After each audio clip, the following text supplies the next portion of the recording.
In this episode, I have a lot of laughs with Dirk, my Dutch friend who I met in Lauratava at 9 co-living earlier this year. This time we are in the south of France and we talk about his journey to India, about his punk rock band career and how he created his Flexible Living, an online course designed for people who would like to find their values. So please enjoy this amazing conversation with Dirk.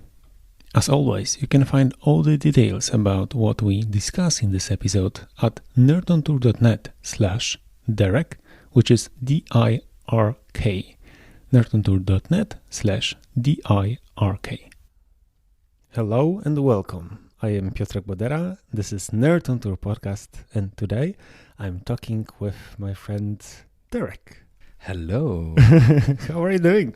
I'm good. It's lovely to do this, Piotrek. We met in Tenerife half year ago, and now we see each other again here in this beautiful south of France. Yeah, I love it. I love to do this with you. It's excellent.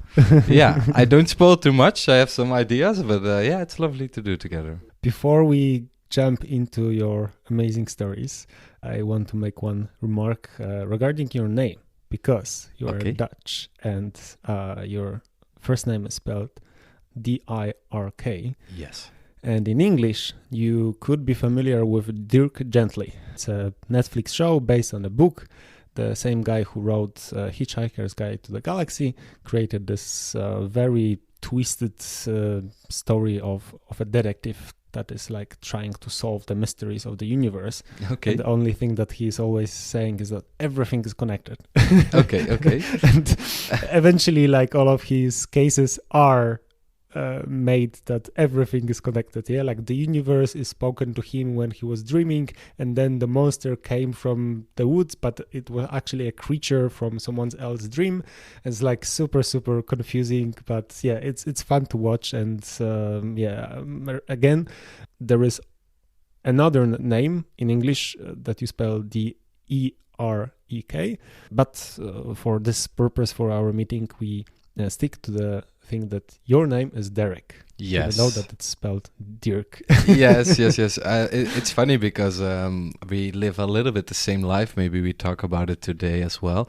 So we met many people from different countries, and it's always funny because some people call me Dirk, some people call me Derek, some people call me Dalek. So I was in China as well. So it's there is something about my name, but I mean it. It's all good, you know. Yeah. You can call me whatever you want. If it is meant to be, you mean it to me, then I say hi, and it's all good. So, but Derek, I never heard about this Netflix series actually. Yeah. If you want to check it, that's fine. Yeah. And your last name is Delisse? Yeah, Delisse. Delisse. Yeah, it's also a little bit like people say Delisse, people say delicious. Yeah. There are like many different versions, isn't it? Many different versions, but also in this, I listen to all. You know. For sure, let's start the delicious journey of yours. That's a good one. Because I think we should definitely start from your background, from the thing that you are from the Netherlands. And I'm always curious how the culture of where you are growing up is affecting you further. Yeah, does it help you? Are there some characteristics that you think are useful when you are traveling the world? That's an interesting question. Yeah, now to be honest, the last years I was less in Netherlands, and of course it's my home base, so of course I have my roots there. It's a good question. I don't know if it's very Dutch, but I think what I always take it with me is that, I think honestly, just be honest what you think. But for other people, it can also feel very direct, you know? So I think that's what Dutch people have it. Like we can be very direct, but it's on a positive way. We want to be honest. And I think we are hard workers. If I look to myself, like the way my parents raised me, it's like working hard and do good, be good. And for the rest, to be honest, I don't feel super Dutch. Okay. Yeah. So what are the elements that you differ from the people you know from the Netherlands? I don't know if it's especially about people from the Netherlands, but it's most generally like I know also lots of people, and it's not good or bad, but they live a different lifestyle. I think that's, and I think it's not only in the Netherlands. I think it's everywhere, and I noticed that. Now I meet lots of people with more similarity lifestyles, but of course I know lots of people with a different lifestyle. But it's not typical Dutch, I guess, you know, for example, to have a house, a kid, a dog, and a tree, you know. I think it's everywhere. It's not typical Dutch, but it's not the lifestyle I have at this moment. So yeah. That's definitely a great segue to our next questions, because we are here in this lovely house in the south of France, where we are staying at our friends. It's a big family building that was used to be like a farm house and plenty of space for hay or for livestock. And then they put a swimming pool, and then digital nomads came. This is how they get us, you know. Exactly. So, would you say that you have some sort of pattern right now, that you like coming to some specific places, or you need to have some weather or surroundings that you always choose to go to? Yes, I have. I think the most important thing, and what's coming to my mind directly, is the people. So, as I said at the beginning of the podcast, we met in Tenerife. So, more people, we were there more in the lockdown times. It was a very special times in a positive way.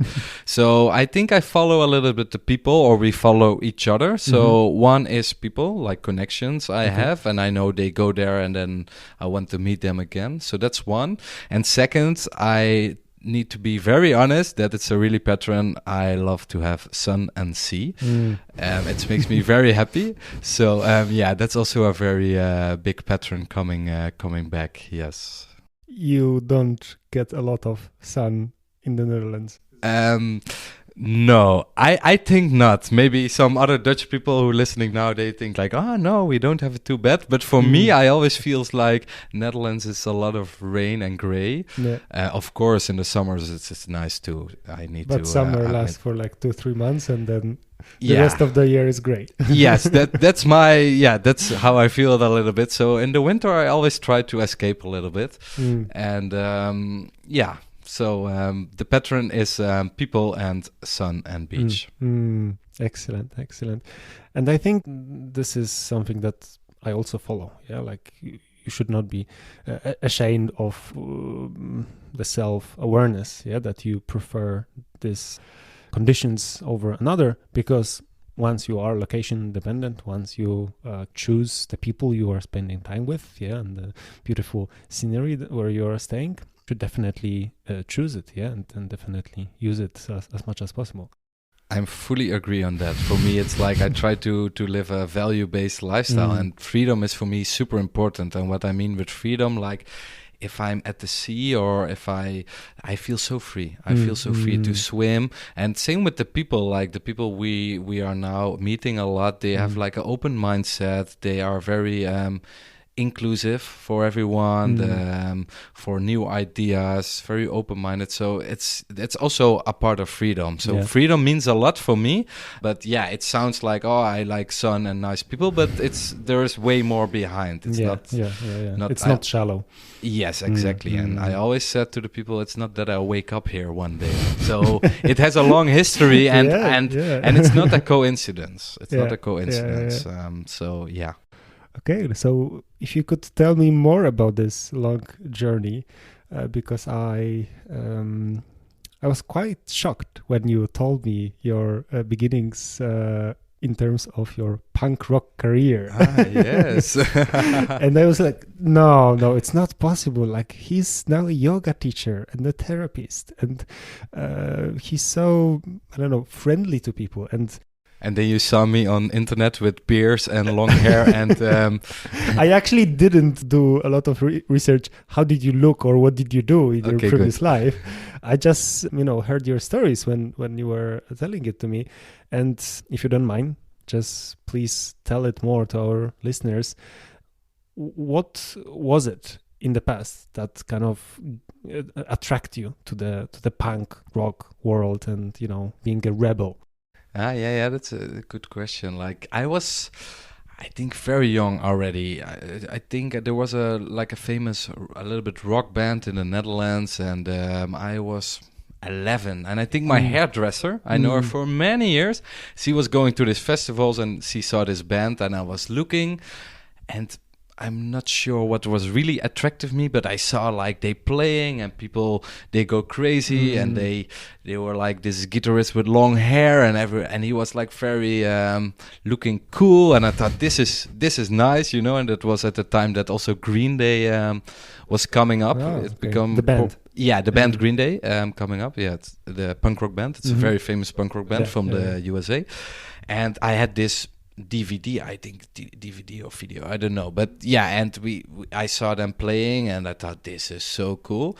And then I knew some guys from school. They actually had a small school band, and very quick I joined them, and then the journey started. Yeah, I think it was more like the music. I liked the rock and punk rock music. It was very energetic, and I liked the vibes, you know, the energy, the fire, the yeah, and also not the fame, but what everything was come around, you know, like the Jack Daniels, the backstage, the lifestyle. At that time, I think I was like looking at as a very positive way, you know. And later I found out that it's also, you know, have some positives and also some negatives. But it was for me very romance. Yeah, it was a romance. Yes. Okay. But that's cool. It's good. It's like a young boy dream, and we had big dreams to do big stages and touring and make records, and that at the end what we did. So. And was it easy? Like, did you just join the school bands and, you know, within few months you already were recording and having a manager and going touring, or did you need to actually, you know, fight for your popularity? It was definitely not easy. At the end, we stayed together 12 years, and if I say it was easy, I know if my other bandmates hearing this, they will call me like, dude, it was not. No, it was not easy. What was the name of the band? The 101s. D101s. D101s. Okay. Yes. Did you spell it with numbers? 010? Yeah. Okay. Yeah. You can find us on Spotify still. Our records are there. Yeah. Again, your question. How hard was it to be in the band and to become famous? Yeah, it was. We were not famous, but in the punk rock scene in Netherlands and some few countries in Europe, I think they know us at that time. So we did a good job, I think. Yeah, at the beginning it was hard. We were practicing a lot, like 2 times, 3 times a week, and we were very strict, very strict. Band was always number one. I noticed my first girlfriend was not always so happy because she wants to go on holiday with me, but I said no, we have this gig, and so we invest lots of time. And I think there are 2 sides. What's good to tell? Like, one side is like that the music industry is very difficult. It's it's like if you're not with the right person, not with the right manager, not with the right booking, then it's very hard to grow. At the end, we were very do-it-yourself. At the end, we had a manager and we had a small bookings agency and a few small labels, and it was cool. They helped us a lot. But we were very do-it-yourself. But it's hard work. It's very hard work, but with passion and enthusiasm. Yes. You can get very far, and I think that's reaches us the point we get. But not easy. On the other hand, like if you're with 4 guys, and we're starting around age of 15, 16, you know, and then till count 12 years on top of it. It's not easy to manage. It's like a big relationship, like a big marriage. And I think I'm allowed to say that many times they called me like, I quit the band, I don't want to be with him anymore, you know. We starting at friends, we end at friends, but it was already my role to be a little bit the band therapist as well. So, also that part was not easy, but no bad words. We had lots of fun. Also, I always say to the people, on the one hand, we spent hours in our van driving to countries like Germany and playing in front of 5 people. Oh. And we also have lots of shows where people are stage diving and you drive to another country like Italy, and then you reach there and people sing your songs and like, and everything in between. Yeah. Very emotional roller coaster, like you were going up and down and up and down, and it's like very fast, I also assume, like you're moving from one place to another and you expect that would be awesome, but then the circumstances are different. Yes, it's a good summary. This was exactly the 12 years, like very good highs but also lows and difficulties. Yes. How did you manage to combine it with school or with other things in your life?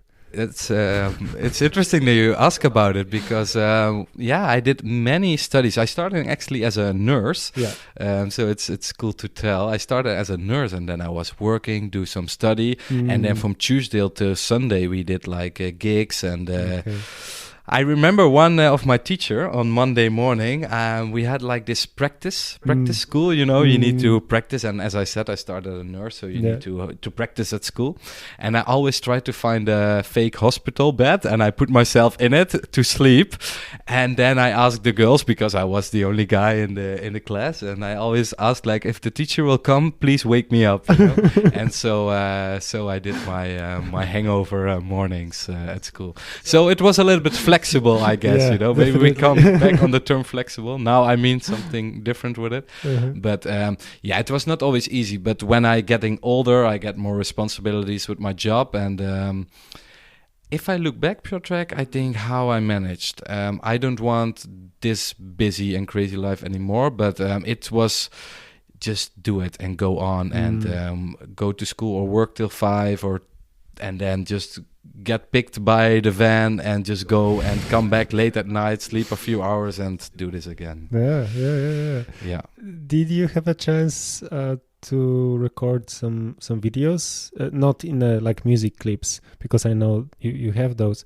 I'm interested from the perspective of some sort of documentary of like how the touring look like. Yeah, it is. I think on YouTube you see a small touring videos, but at that time video was not popular and our camera was not so good. It was with these tapes when we started. Oh, okay. We had these tapes. Later it was of course with this SD cards. Yeah. There are some things, and I sometimes make a joke to our drummer like, make a documentary. But I think you kind of combine it and like release it as a story, as a even as a memory, even though that the band is no longer, but who knows? Who knows? If he's listening and he's motivated again, he can start. Let's get back to the idea of you being the therapist for the band. Did it happen like organically, naturally, that you were just there in the middle of the fight between guys and like you were the only one who managed to pull them back? Yeah, I think it was naturally. There was nobody asked for it, and it was also not my really choice or something. I think it's my personality, or there's something in me, of course, at the end. It's not, there is a reason why I started being a nurse and later work more like a therapist. I think it's starting naturally. And let me say, not bad words about my bandmates, because everyone has their own specialties. And my specialty, I was okay in playing guitar, but I'm definitely not the best guitarist. But it's the cliche thing, like you can put 11 best football players in a team and you don't have a good team, So there have to be the one who would be like a glue between all of them, exactly, and make the great team. Exactly. So, but it was not a choice; it was just happening. I think it's my personality.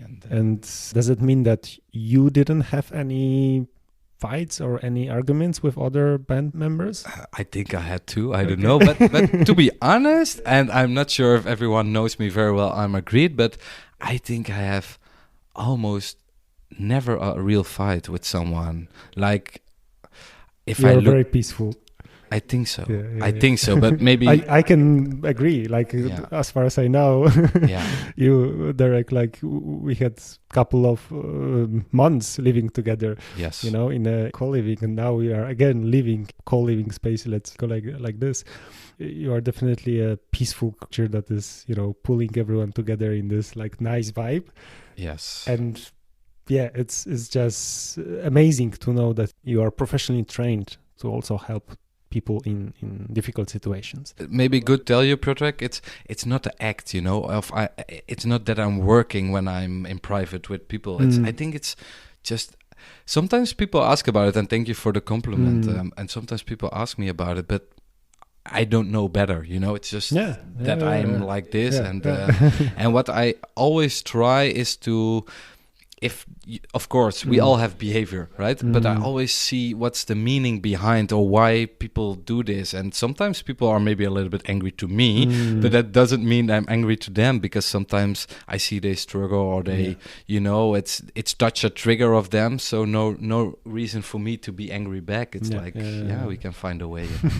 Yes. Excellent. Do you think that your interest in traveling to India and the spiritual world, did it also started somewhere when you were a teenager, or was it some sort of the other side of the coin, because you already explored this fire in you while being in the punk rock band, and now you are looking for some grounding and some different world? Or when did it happen? Yeah. It's funny, because actually I did, before I even touched the guitar, I did my first meditation. Okay. So yes. I was, I think, 11 or 12, and my aunt, she was going to more at that time it was very popular in the Netherlands. It's called high sensitive persons and new age children. Okay, and she was reading a lot about it, and I don't know why, but we talk about it. I think.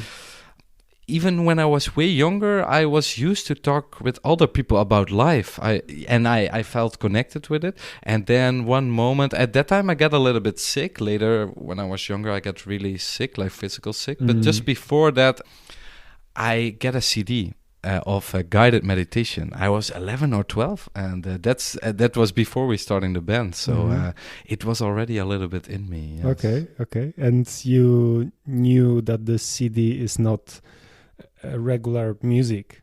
You shouldn't play it only as a background when. No. I knew it was for relaxation, and then I read about it, but at that time it was we never heard about Instagram or Facebook. I'm now 31, so it's a long time ago. 20 years ago.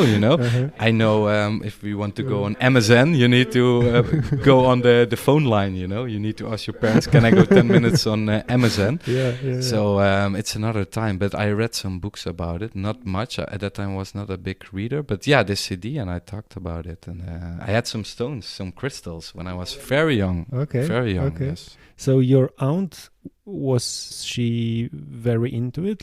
Did she continue, different methods, and is she still doing that? Yeah. She coaching people, and it's funny because I'm on Facebook now with my flexible living project. Maybe we talk about it today. Yeah, definitely. She put replies on lots of posts. Still. Okay. Yeah. So you are both connected. Yes. And it's funny because we were driving to Amsterdam to my sister last month. We were together in the car almost 1.5 hours, and we talked a lot about spirituality. Yes, so the connection is still there, and she support me fully, and it's nice. Yes. Okay. Is she also a therapist? Is she also helping other people? Or yes, she's helping other people. Okay. Yeah, she is very creative. She did lots of painting, and yeah, it's nice. Very good. Yeah. Okay, so we have those two areas covered, like your punk rock career and the introduction to the spiritual world. Yes. When your trip to India happened, when was the very first time that you decided, okay, let's go to this magical place and discover my new self? To India, it was actually not my first travel in Asia. I did already some alone travels in Europe and Asia, but especially India, the first time, I think it was 2018. I went 2 times to India.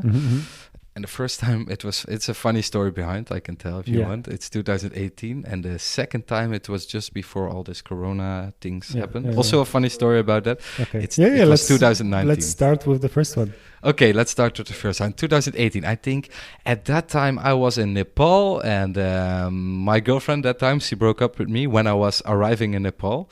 It was very painful actually. And then we canceled everything because we broke up. So we canceled all the plans. And she sent me to the mountains. She said, go there. I think it's good for you. And I said, okay. And for the rest, I had no idea what to do. I had completely no idea. But and did I tell she you, want to somehow help you after the break? Yeah. Okay. She wants, of course, we were together, and she wants to help me. So she said, I know this place, and go there, and you will see. Was it some ashram, some meditation center? At that time, not yet. It was a small village, small city at the lake. It's called Pokhara. In Nepal. In Nepal, close to the Annapurna mountains. And so I went, and from there, on the one hand, all the good people came on my way. I had no plan. I had no idea. My mother was very sick. I was a little bit burnout from work, and my relationship was just gone, Yeah. But it was a very interesting time. I tried to just face it all, and I met amazing people. And I just... And then, that's the connection with India. Every day, like for real, people say, but if you like this, you need to go to India. Or Dirk, I know a place in India you can go. Or people say, Dirk, you need to be yoga teacher. I know a cool place in India. And believe it or not, everything what I was saying was, India, I don't know. I think it's dirty and dangerous. That was my vision. I know there was Delhi and Mumbai, and I know it was dirty and dangerous, and that's it. So I blocked it all the way. Then I stayed in Nepal. I did a yoga retreat. I went to the meditation center in the mountains. Very cool. And then I need to leave the country because of the visa. And then I thought, I go to Bangkok. I was already many times in Bangkok, and Bangkok was always like, if you don't know where to go and you're lost in your life, you go to Bangkok. So on the first night, in the plane, I promised myself not to go to Koh San Road. On the first night, I found myself in Koh San Road, a little bit drunk, and then I thought, crazy Bangkok. And then I had For those who don't know, Khao San is like the most tourist place in Bangkok. Like every white face is going there only because it's just like a party street. Yeah, there is nothing else there than bars and cheap hostels. Yes, and buckets with crazy alcohol. Yeah. Exactly. So after this crazy night, I found myself back like, back on earth. And then I was spending some time with some local people actually in Bangkok. I saw another Bangkok. It was very cool. And how did you get to them?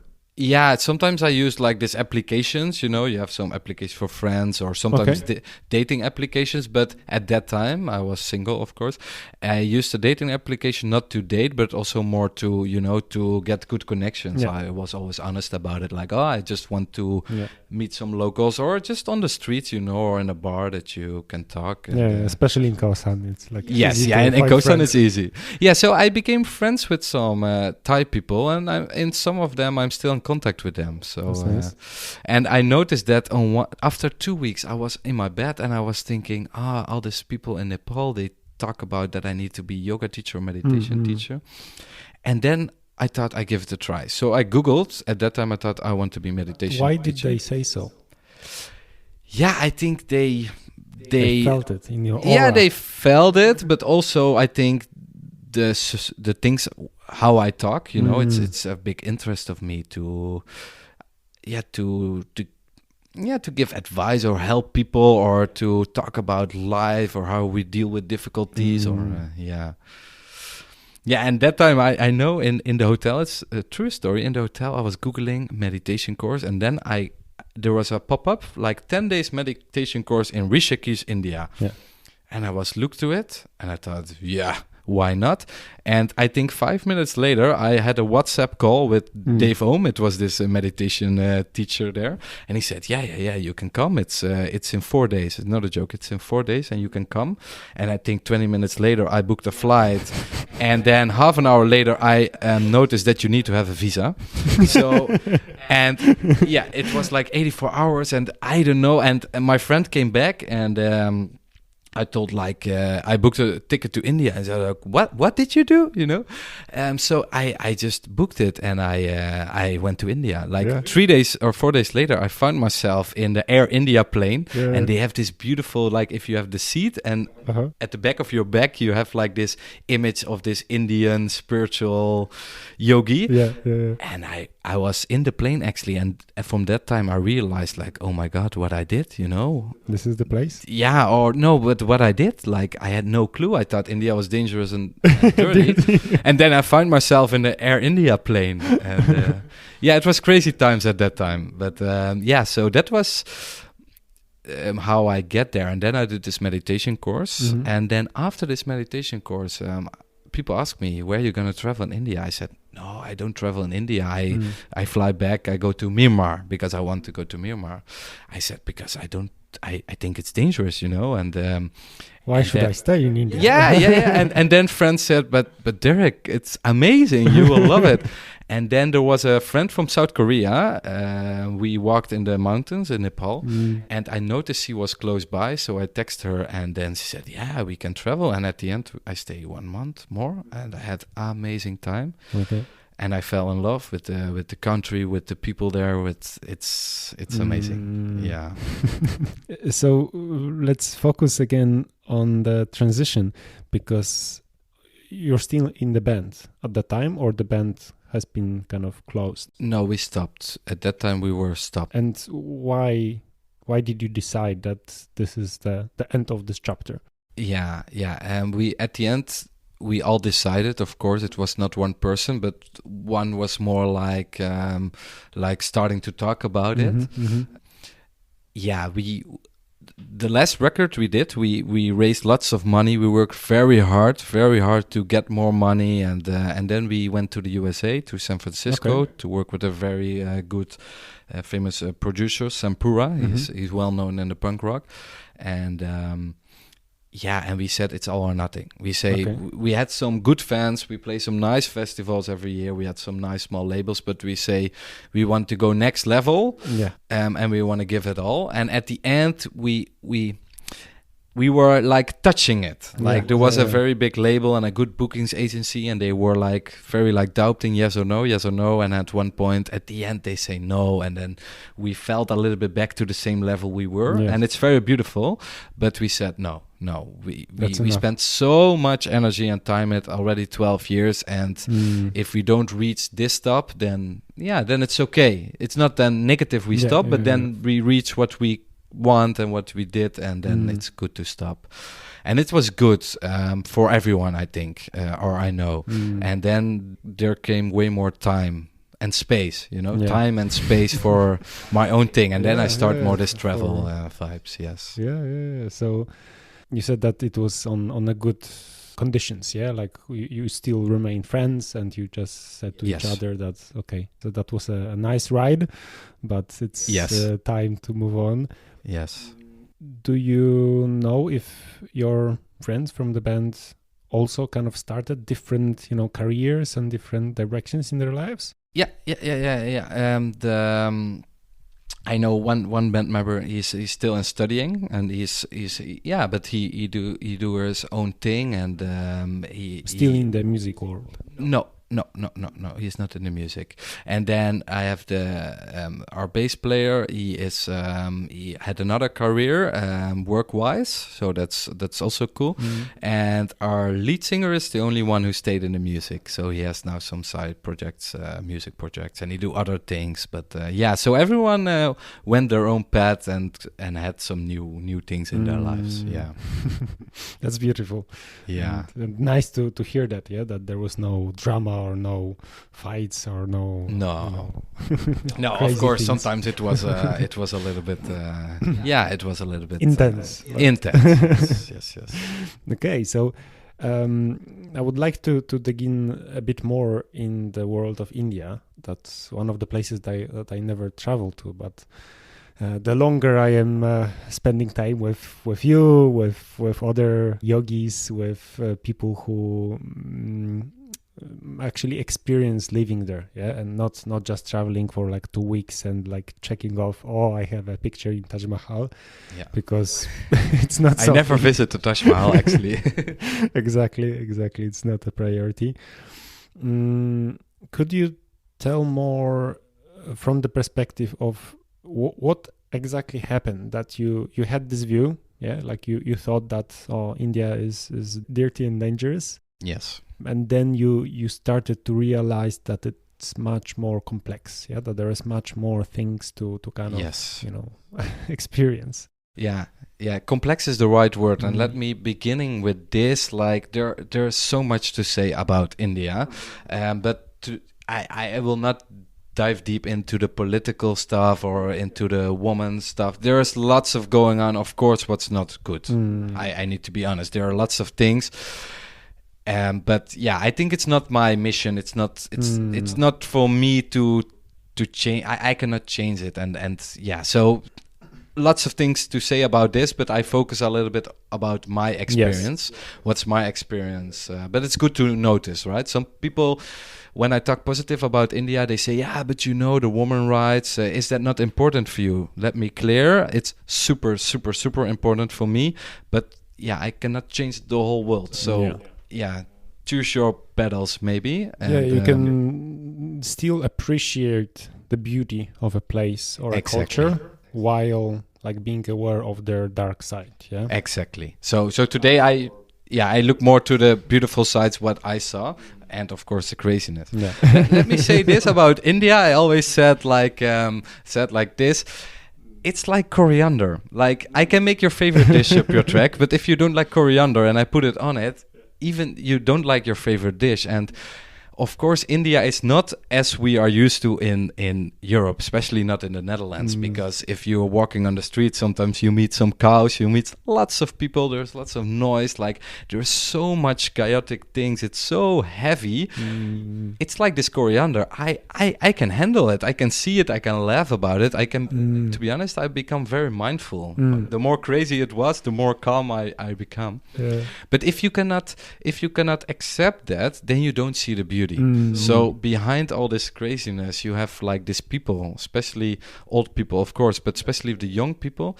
They are so interesting, Piotr. Like they have the lives like us. Most of them, not all, of course. Life like us, like good education, like very positive mindset. But they also have this cultural Indian vibe, a little bit about love and marriage, and they are very proud and very colorful, and they have also this spiritual touch, even if they don't yogis, because for sure not everyone is yogi in India. They have like this spiritual mindset. It's very interesting. They are very welcoming, very friendly, very proud about their culture. I wish I was so proud about my own culture. Yeah, it's beautiful, and yeah, it's hard to tell actually, but I give it a try. But that's one thing about the people. What are the specific places that you visited and you definitely recommend? Yeah, like what would be the number one if I would like to come to India? Where do I even start? Because it's such a huge, subcontinent. Yes. If you are more like yogi, then I have a good advice. Take a flight to Delhi. Don't go into Delhi because it's crazy. Just take a flight to Delhi and then take a direct flight to close to Rishikesh, and that's the yoga capital of India. Okay. And then you take a safe taxi or you ask the place where you sleep. You can book before if they pick you up, because at the beginning you don't want to see too much, it's easy to be in a safe place, and Rishikesh is a very safe place. And I always said like it's a yoga valhalla, like every restaurant is something about yoga, and there are so many yogi schools, and it's it's amazing. It's like the candy store for yogis. And it's the perfect place to start, and from there you can do like this area you have like all the cities like Udaipur, Jaipur, Pushkar.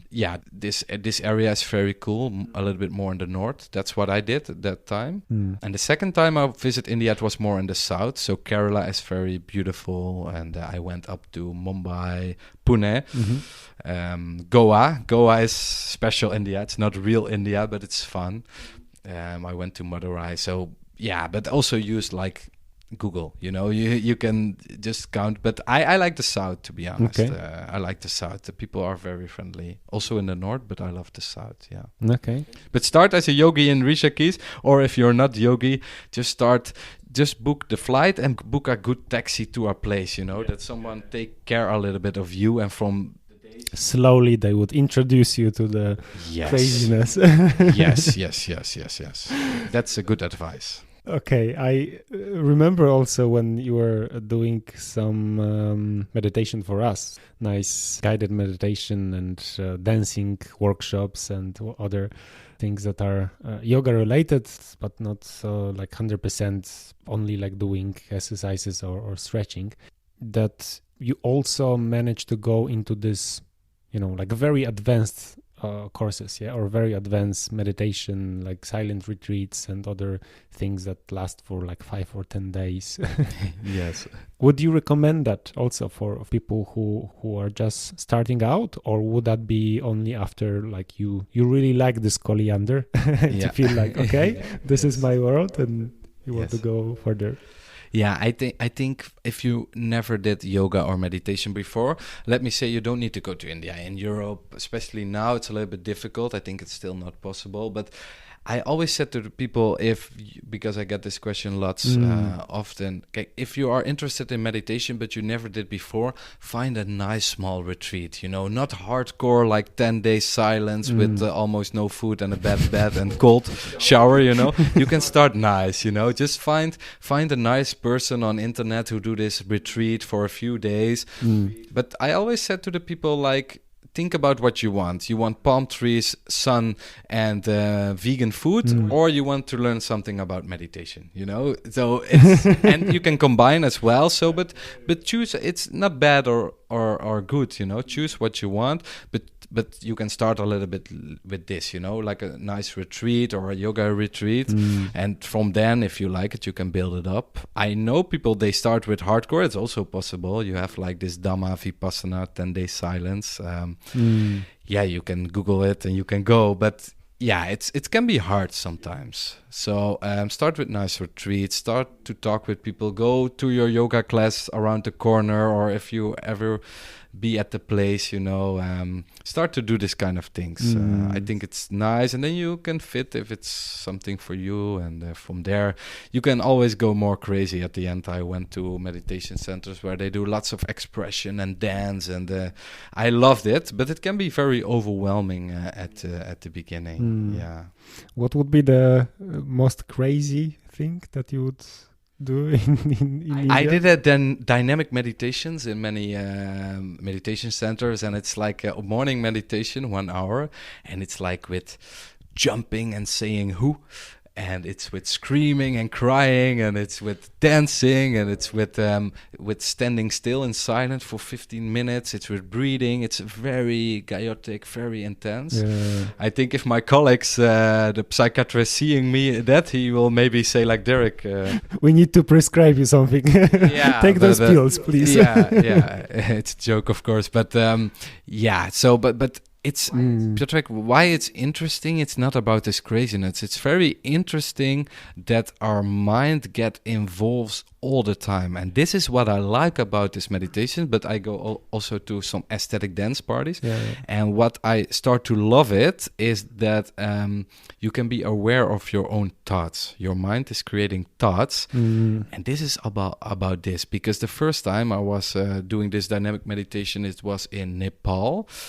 And I started this meditation, and we start to scream and shout, and I was looking around and I thought, oh my God, but I saw these people so free and releasing it, and there was a desire in me, like, I want that too, how? Because freedom, again, it's so important to be free in your being, in your moving, in how you want to express yourself. And I saw them going completely free nuts, Yeah.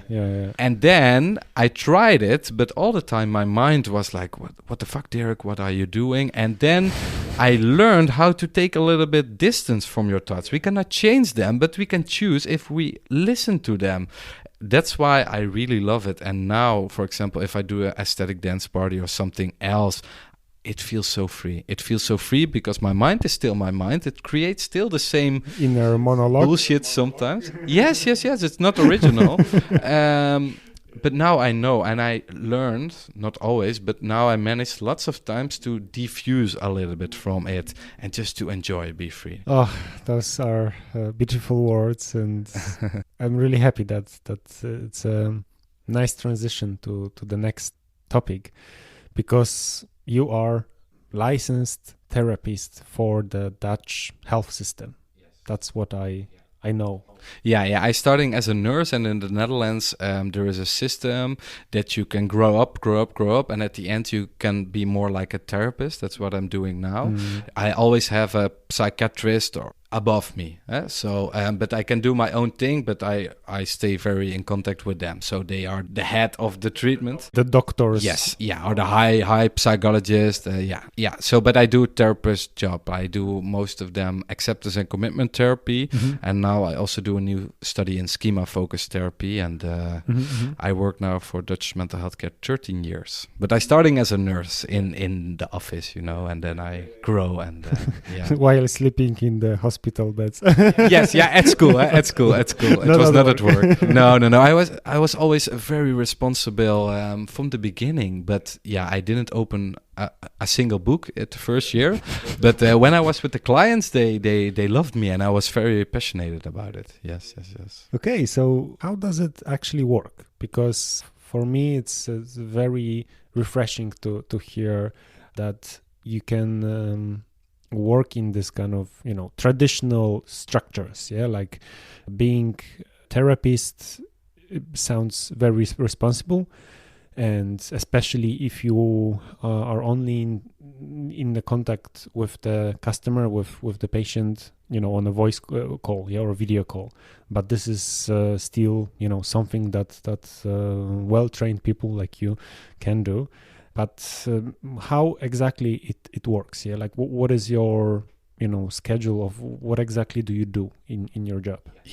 So the last 1.5 years I work for an online treatment team, and lots of people ask me, it's because of COVID, but it was not. It's the Dutch mental health care is very advanced, yes, and they want always to get new things, and so I think 3 years ago my company, it's not a private company, it's an official, just a regular governmental kind of. In every big area we have one different one. So and they started I think 3 years ago with an online treatment team. E-health, it was coming up, like this e-health, blended therapy. Like you see the therapist, and in the 2 weeks you don't see the therapist, you work on your own courses online. So and then they found out that they want, because the waiting lines are getting very long in Netherlands, sadly. And then they want this zero waiting line online therapy. So 3 years ago they started. And as you can, to give idea what we do, so I work in a team with lots of psychologists and one psychiatrist. And just people come to us, like they go to the general doctor and they get this description to come to us. And what we do is online therapy, like video calling. So I work 3 days a week, and I see around 7 clients a day, more or less. Yes. And I do video calls with them.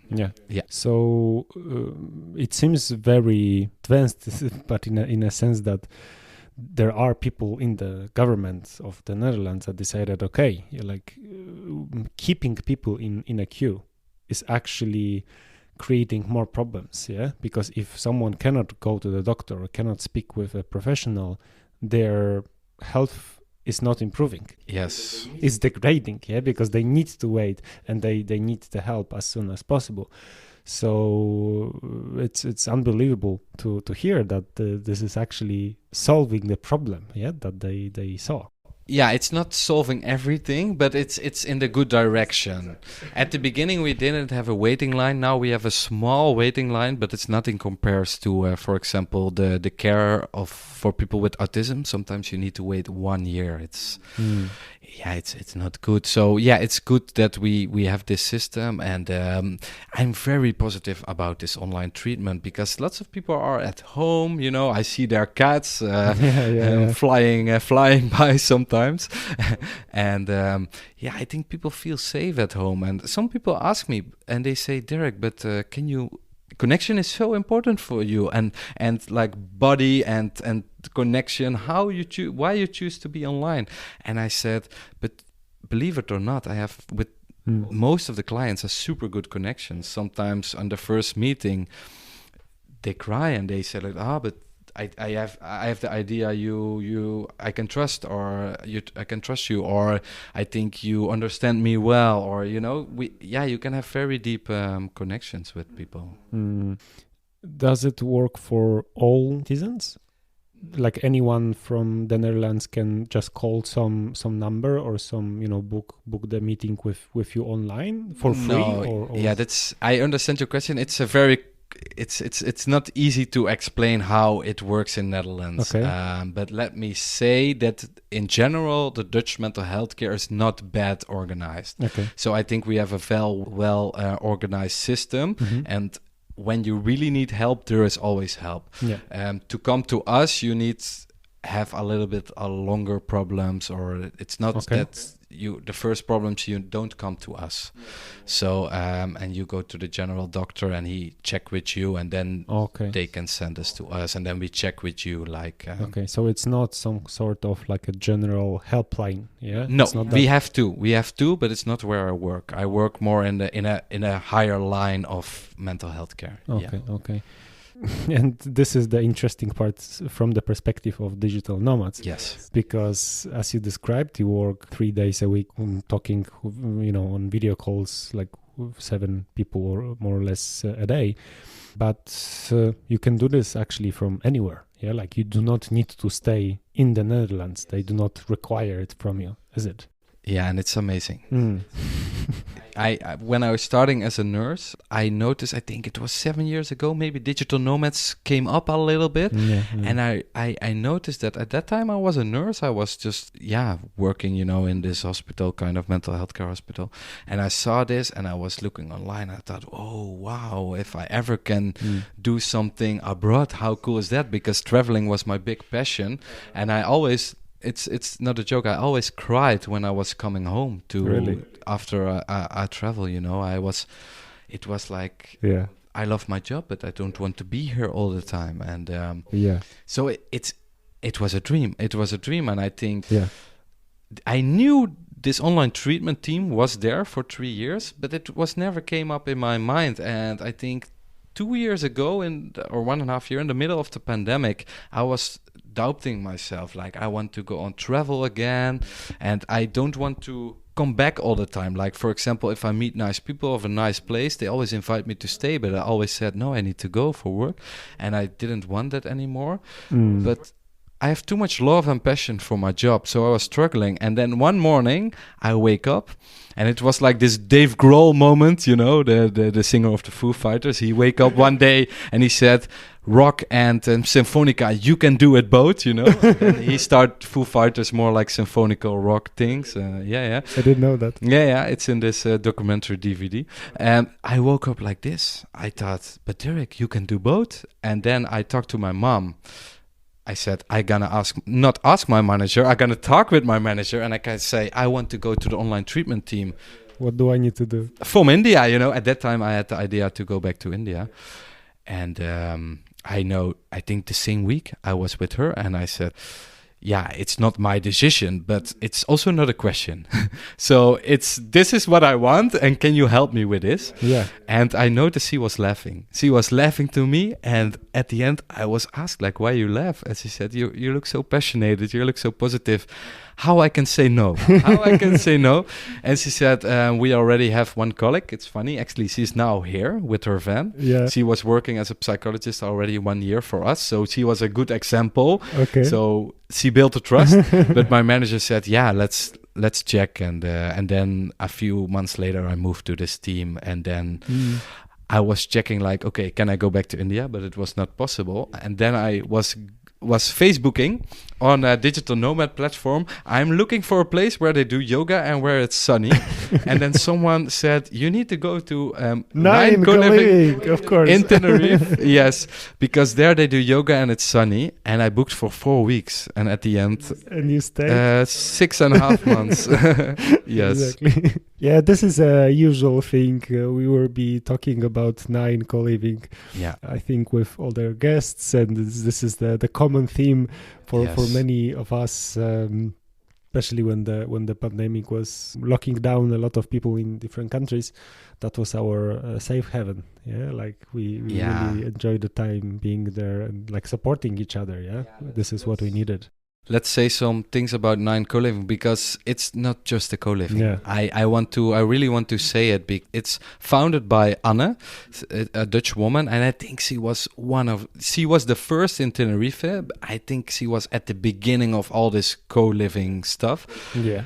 Yeah, and she just did it. Like she had this dream, she had this idea, and then she was looking around for places, and she found this place. And Google it, please, guys. Google it, because it's amazing. It looks so cool. It's in La Orotava. It's in a small, very traditional, beautiful town in the north of Tenerife. It's very green. People are lovely, close to the sea.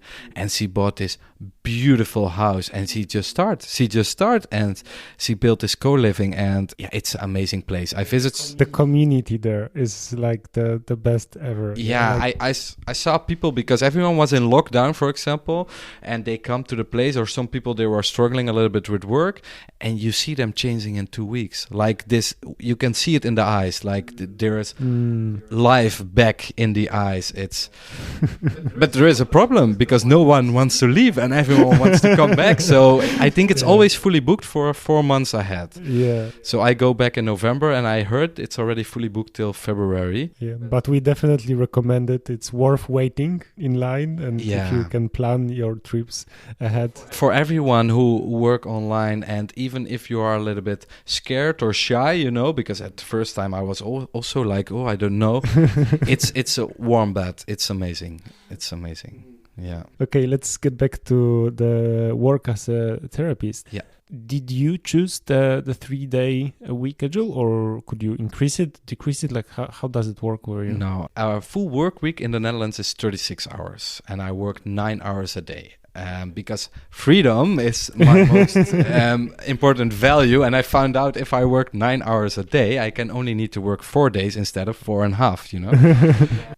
And 4 days I was working, and then I had this idea to go to Asia, and then I said I was renting out my house, and then I thought, okay, I start to work 3 days, because if you're in Asia traveling, it's a little bit difficult, the time difference. Then 36 hours is too much.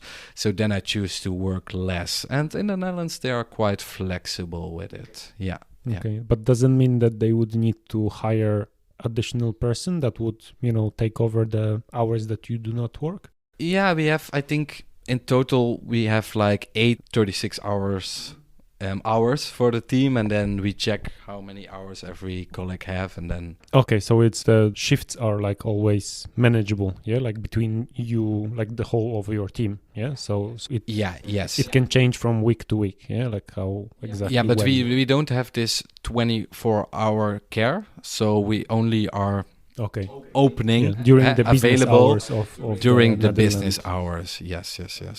Yeah. Okay. So this is how it works. Yeah. And is it always like between Tuesday and Thursday, or do you? My work, yes. Switch? My work, but my other colleagues are also on Monday and Friday available. So yeah. But I like to have the long weekend, and it was also positive for them to work Tuesday till Thursday. So both happy. Yeah. It's amazing. I must admit that the things you are talking about, they really recall some ideas from the book Utopia for Realists. Did you read the book? No. So I was talking in details about this book with Eric, one of our friends from 9. Yeah. That was surprising to just ask him out of the blue, did you read this book? Yeah. There are so many cool ideas. One of them is that now when so much of our work is automated, because the better AI and better systems and better, software is like replacing the human jobs, and there is more and more people coming to the world. We need to switch our kind of connection to any kind of job. Like our work is not the same as our parents' work and our grandparents. And one of the things to kind of solve it is actually to decrease the amount of hours we work every week. I'm very pro in it. Of course, like we need money, and I know lots of people, they may be listening now and they think, I also want to work 3 days, but I need more money. So besides that, we need to find a thing for that, I think. But I believe in it. I always say, if we all together say we don't want this stress life anymore, then we create a less stress life. But I give always this example. In mental health care, we are very under pressure because the waiting lines. But I always said, no, I'm not gonna burn out myself, and I hope my colleagues will do the same. I always try to support them do the same, because if we all say, no, this is too crazy, this is too much, if we all say this in the world, we slow down altogether.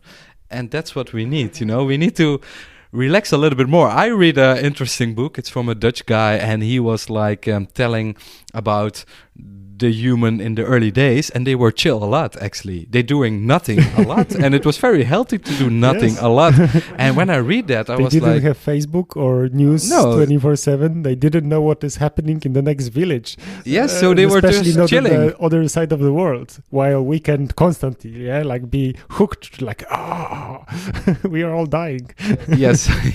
So they were just chilling, and and of course it's a complex thing, so maybe some people listening like, it's easy to say, but I hope together we find a way that we can relax a little bit more. And it's also like some people say to me, but Dirk, you have good life, you can work 3 days.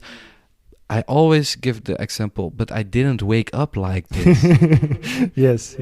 I make lots really of hard before, and I make lots of choices. Sometimes choices were not easy. Sometimes choices were not fun. Sometimes choices were very boring or whatever.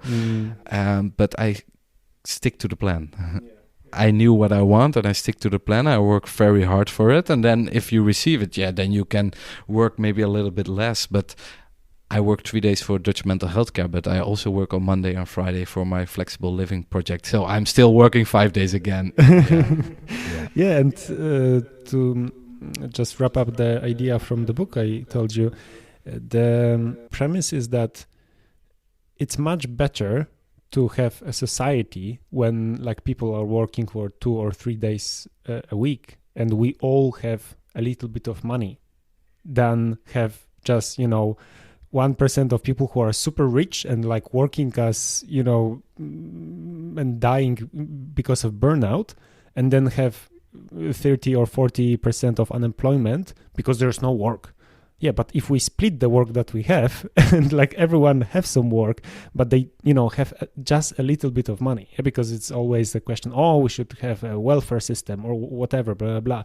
But no, it's actually much simpler if you manage to create the system with your colleagues, friends, society. Sometimes I read about it, but also in this, I'm honest about it. I choose my goals because I know this kind of theories, and it's complex. It's very complex. But my focus is more like the collective, but also the individuals.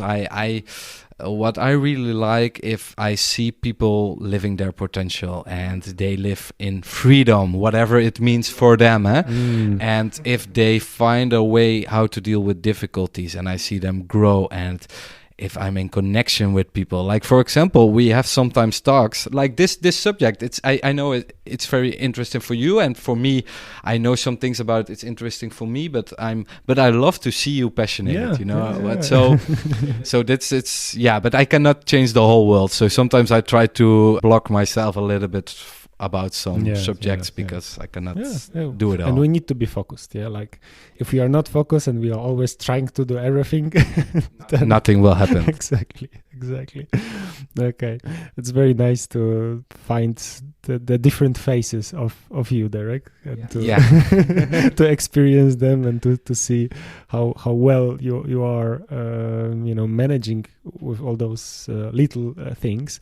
And before we switch to your flexible living, one thing just to close the kind of hard decisions, or hard work that you need to do before. Yes. Besides the job that you have, the regular kind of day-to-day job in the Dutch healthcare system, you said that you also have your house, yeah? It's like your property that you rent, and it's also bringing you some income every month.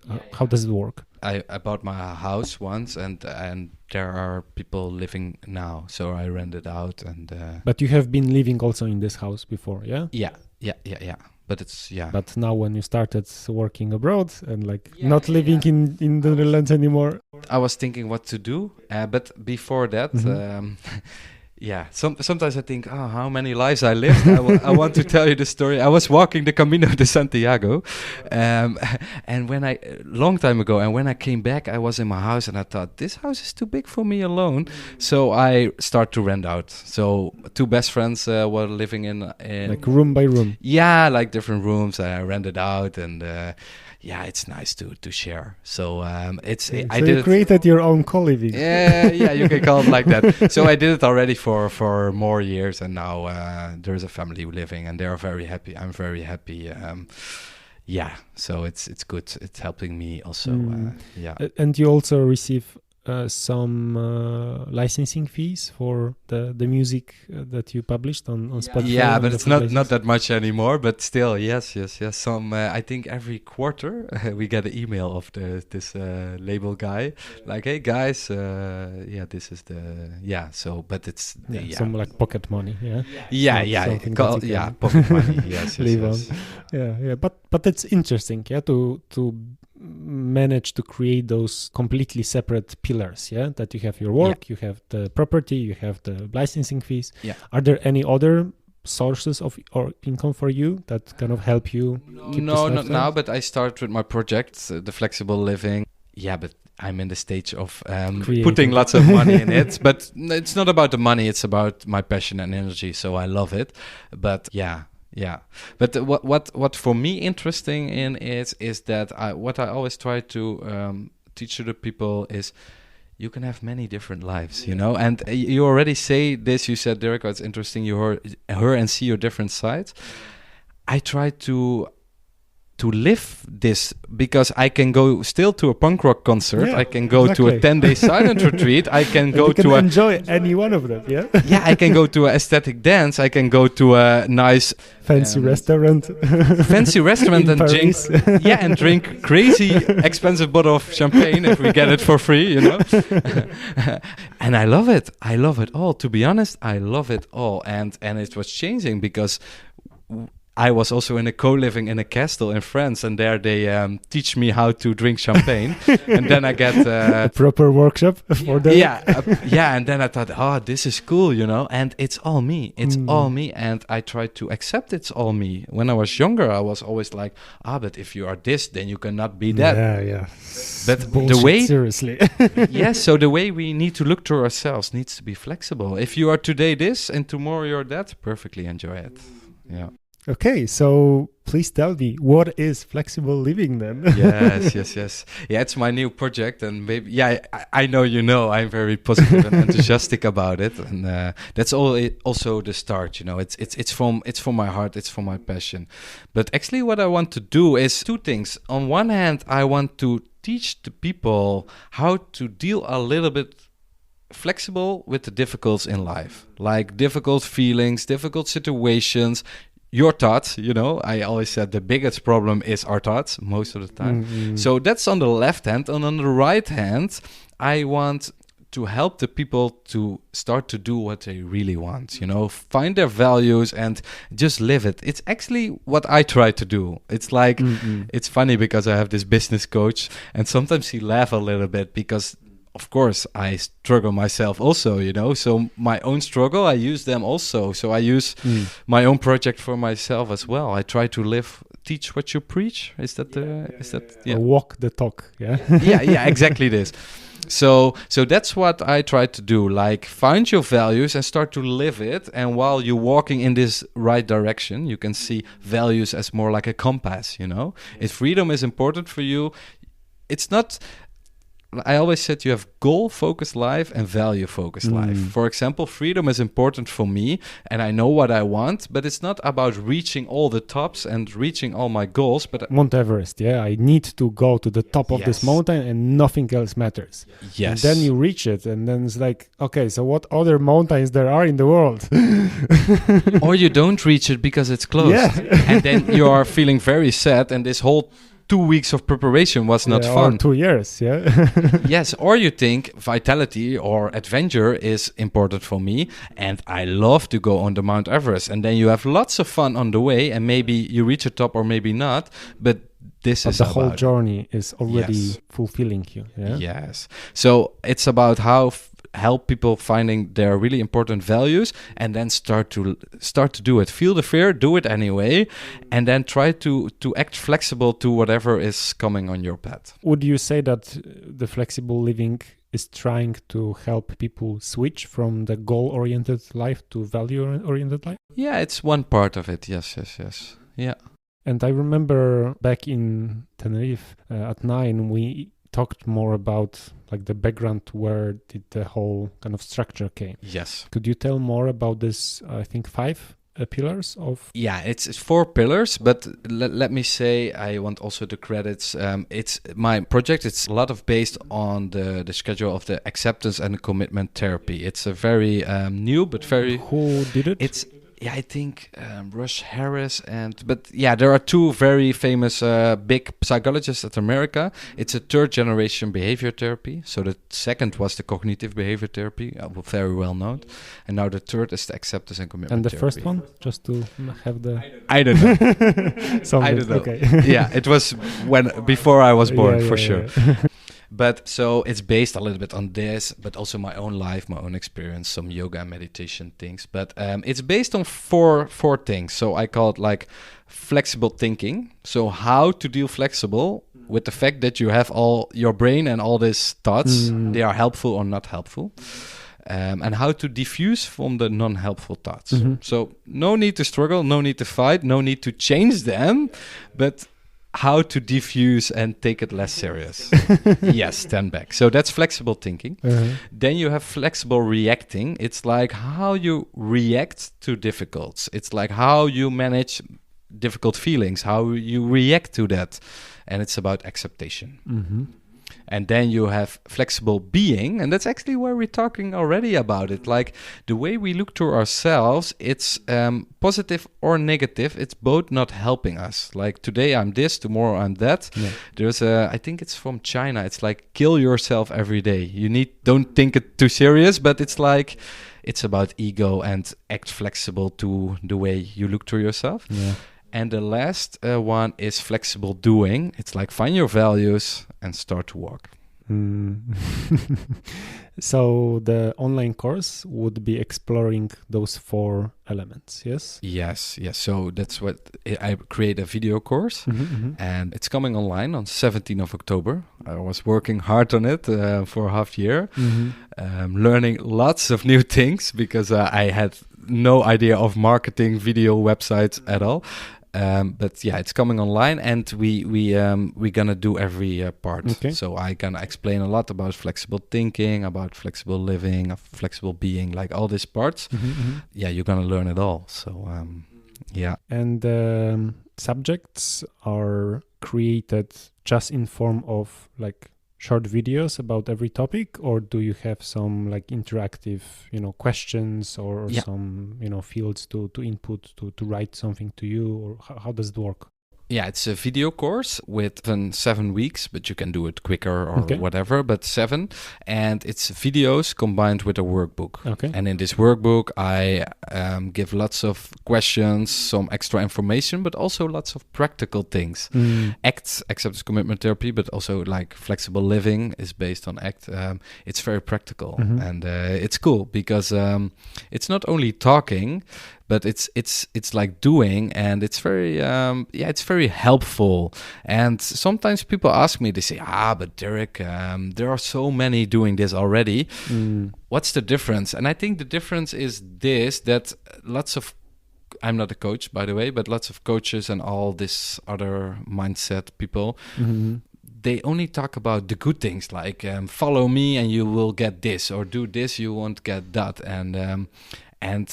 But I think my course is different because I try to really help you to deal with the difficult things in life. They start when you try something new. So if your value, for example, is adventure, and you think, I want to start on my own, or I want to buy a nice house and create a farm, or whatever, the first thing what the mind is doing is talking like, but worries or insecurities, and not so many people tell you how to deal with that.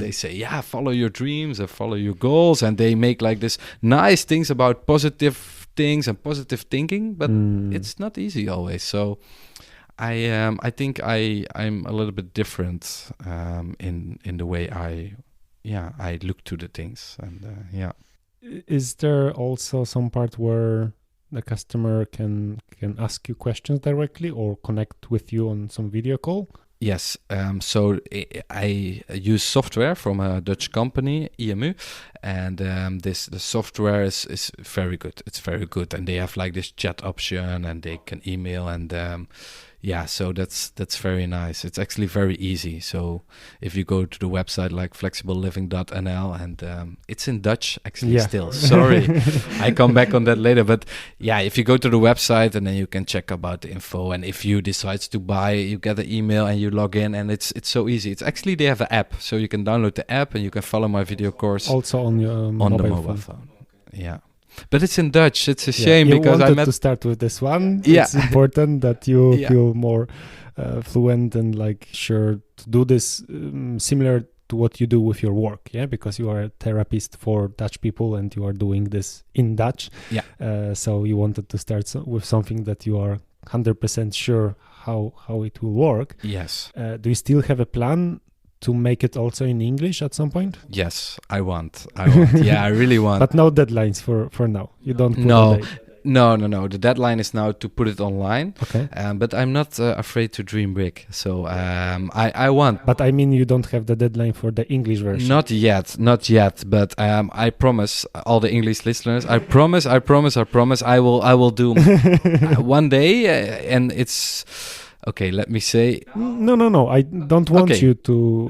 No, but I like it to... make a commitment. That's totally up to you. Yeah. Also, this podcast can be listened, in the future by someone, in 1 year or 2 years. And like it's... Yes. If you want to say it, then say it. If not, but for sure, I promise in the next years I will do some things in English because... I think my English improved. You have so many friends. And I have so many friends. And that's really from my heart. I want to... It's not that I want to be big. Of course, it's not a problem for me to be on the stage. That's why I was in a band. And that's why it's not a problem. But I do it from my heart. I want to give people the best. I love to be in connection with people. I love to see people grow, to connect with other human beings who are not only speaking in Dutch but also in other languages. And if I can start to do it in English, I know I reach more people. And I also met lots of friends in other countries, for example, like Myanmar.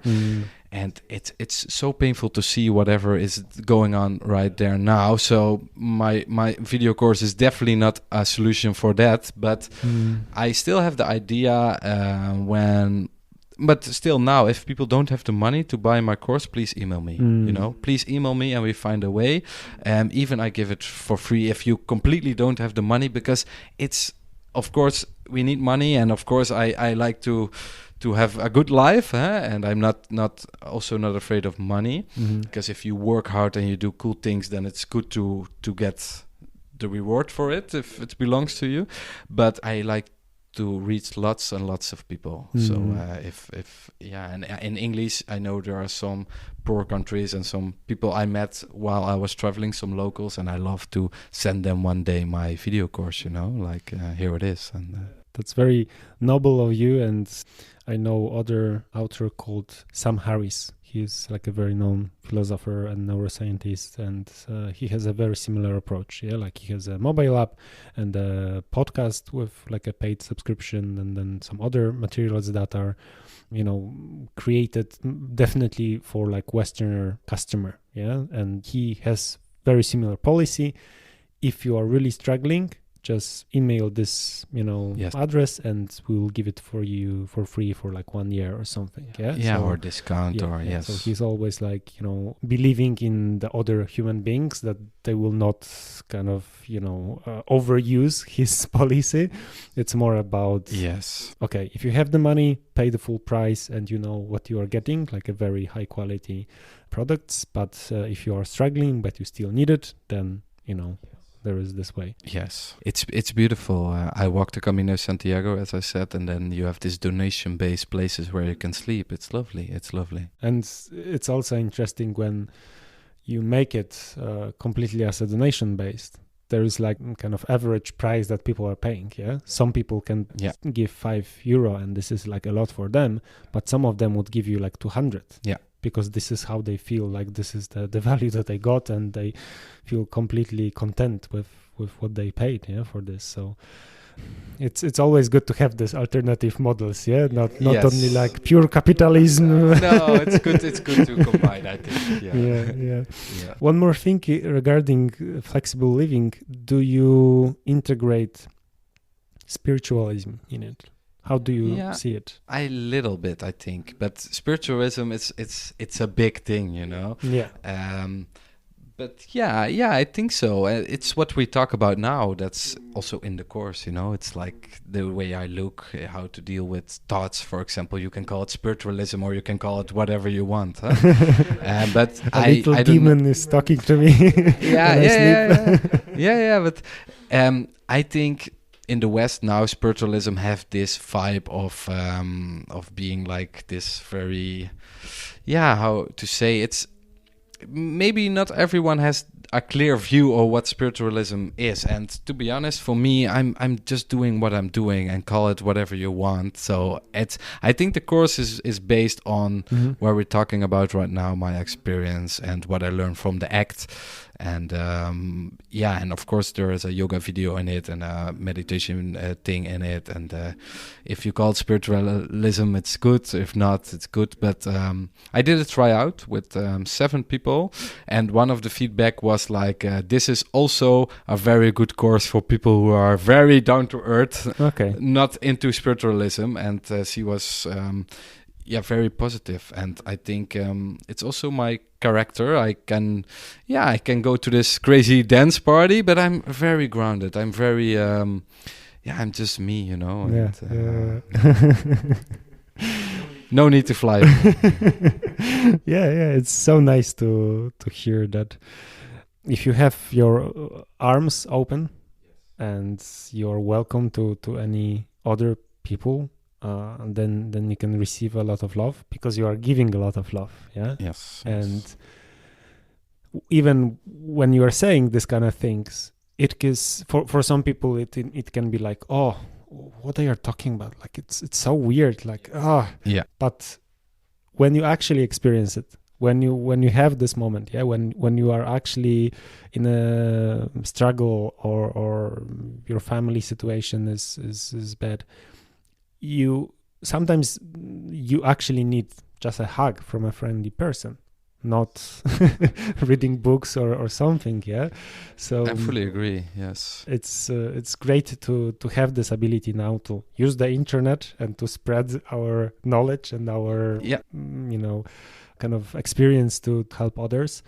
And I definitely wish all the best with the project to you. Thank you. Do you have some it will sound weird, but do you have a goal with this project? Like, do you want to reach 100,000 people with it, or how do you view it? Yeah, 100,000, it will be great. You know, it's not that I've written it down already yet, but yeah, I want to grow, you know. I want to reach the most people I can. Mm-hmm. Yeah, and I want to learn as well. Like, of course, it's my first video course, and if I listen to my thoughts from my brain, they will say, "Oh, but it's not good enough," or whatever. You need to start small, and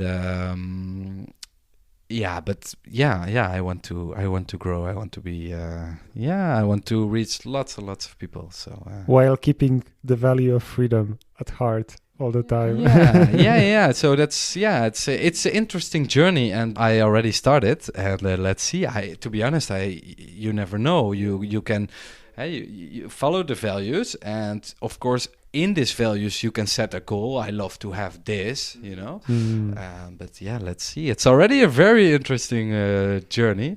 And I like what you said with this arms open, because this arms open for me, Piotr, I understand why you're saying it. And it's also not means for me only like physical contact, but it means like also freedom. Like if you keep your arms open, you're also a little bit vulnerable, you know, because you are not in a fighting position when you keep your elbows low. Exactly. So what I try to be is arms open. And is that always easy? No.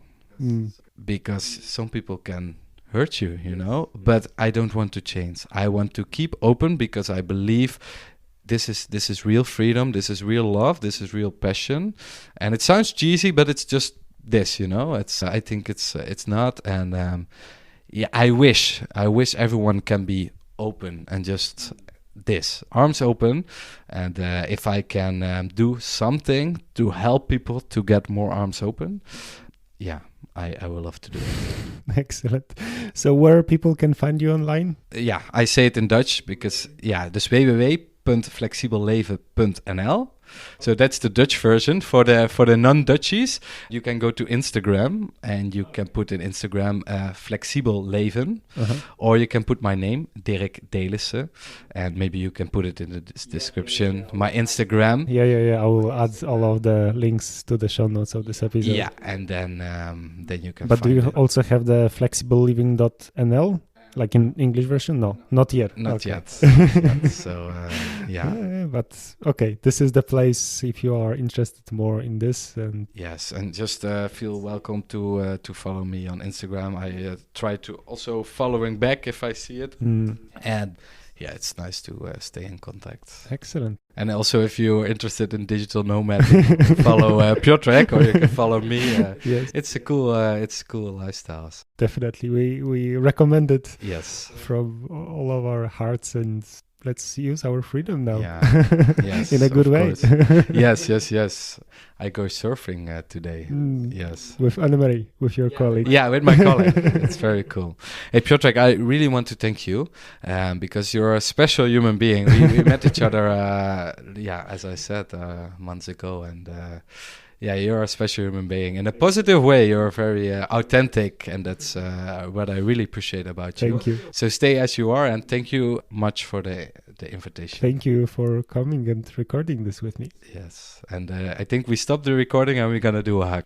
Yes, exactly. Okay, good. Thank you. You're welcome.